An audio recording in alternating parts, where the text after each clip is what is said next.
Okay, so the next part in the changing and the modifying of this component is creating a cut on the front face. So to create a cut, we first need to create a sketch to show where the cut is going to be created. We can use spacebar. So if I press spacebar to try to see the range of different views of that component. So if I press spacebar, we can see the view selector. And by clicking on one of these surfaces, we can see different views of the part. So let's experiment. So if I click on the front face of this cube, we can see the front of this overall part.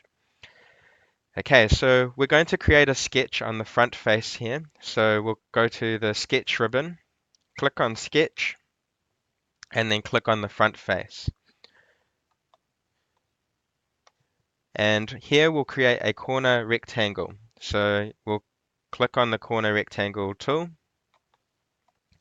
and make sure that it's connected to this line on the bottom. We've got that yellow icon showing. So click, move towards the right, and then click again.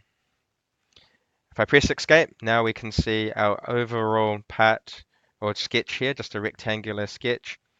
And we're going to click on one of the vertices here, hold on Control, and then click on this vertice here.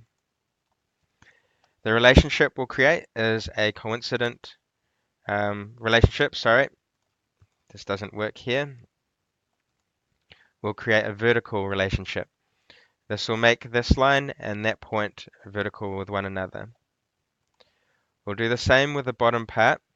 Now what is important here is that the design intent is that this edge and this bottom section is in line with one another. If that was not the design intent, we would need to put in a dimension here. Okay, so we'll make that vertical and click on the green tick. The height of this rectangular section should be 3 millimeters. So we can go to the Smart Dimension tool up the top and then dimension this rectangular section. Okay, so that should be 3 millimeters high, and that is our rectangular section. Now if I click on the close sketch just here, and then now we can create the cut. So from that, while we've got that sketch selected, we go to Features, and there's an option here called Extruded Cut.